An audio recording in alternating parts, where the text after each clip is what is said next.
पूर्ण रूप से हुई। वो मेरी संस्था नहीं है, मैं उसका ट्रस्टी भी नहीं, मैं उसमें कर्मचारी था, ये प्रधान था। लेकिन मैंने संकल्प लिया कि इस संस्था जिसमें कोई बच्चे नहीं भेजता, मैंने लक्ष्य लिया इसको भगवान आशीर्वाद दे, मैं मेहनत में कमी नहीं छोड़ूंगा, इसका परिणाम आना चाहिए। एक दिन दोपहर में प्रतिदिन की तरह लू में चल रही मई का महीना, मैं बच्चों के लिए गेहूं मांगा, मेरे को लू लग के बुखार हुआ, और वो बुखार मैंने सोचा यदि तुम लेट गया तो एक किसान खाने का ना रख के बाकी को बेच लेंगे, फिर तेरे को देगा नहीं, गुरुकुल के बच्चे भूखे मरेंगे। मैं अपने आप डॉक्टर हूँ, मैं क्रोसिन खाता, फिर काम करता, 2-3 घंटे में कभी क्रोसिन खाता काम करता। मैंने बच्चों के खाने के लायक अनाज को इकट्ठा कर दिया, लेकिन फिर मैं फेल हो गया, गिर गया। डॉक्टर के यहाँ गया तो टाइफाइड हो के वो बिगड़ गया। वो 12 दिन तक मेरा बुखार 102, 3, 4 से नीचे नहीं आया। इतना भयंकर बीमारी मेरे को, खैर डॉक्टर ने एंटीबायोटिक दे के बुखार से मेरे को मुक्ति तो मिली, लेकिन वो दवाई इतनी तेज थी कि उनका साइड इफेक्ट हो के मेरी बड़ी आंख से ब्लीडिंग शुरू हुई। और वो ब्लीडिंग मैंने सोचा दवाइयों की गर्मी 10 दिन तो मैं देखता रहा, जो खून इतना गिरने लगा तो धर्मपत्नी यहाँ बैठी, मैंने फिर इनको देखा, ये भी डर गई, ये तो खतरनाक है। मैं उन्हीं डॉक्टर पे गया जिसने इलाज किया, असली रोग ना पकड़ के उन्होंने जो दवाई दी से और बढ़ गया। फिर मैं आयुर्वेद में गया, भी रोग नहीं पकड़ पाए, दवाई देते गए, रोग बढ़ता है, जो दवा की बीमारी बढ़ती है। परिणाम होम्योपैथी, आयुर्वेद, एलोपैथी सब कर लिया। 84 kg मेरा वेट था, 53 रह गए। अब हालत इतनी विकराल हुई कि मैं 20-25 बार लेट लगा था, केवल ब्लड और म्यूकस और कुछ नहीं, सब ब्लड निकल।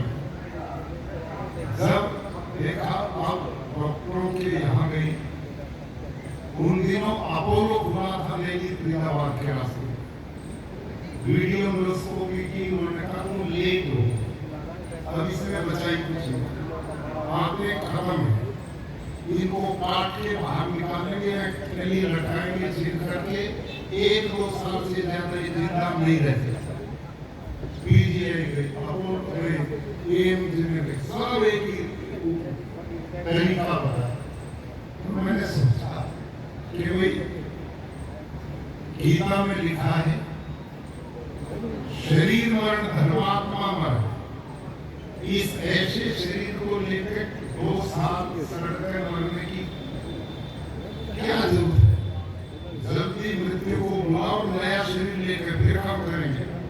तो मरने का मैंने निर्णय लिया कि अब इलाज नहीं है। ऐसी स्टेज मैंने मौत को सामने देखा। इस बीच में एक घटना घटी मेरे साथ। एक संत थे मेरठ के पास, फांसी गांव में रहते, प्राकृतिक चिकित्सा में चलाते। वो एक किताब मेरे गुरुकुल देखने आए, मेरा काम देखकर बेहद खुश हुआ, देखे। वो एक किताब अपनी लिखी हुई देखे, मैंने वो किताब पढ़ी नहीं, रख दी लाइब्रेरी में, अपना काम करता था।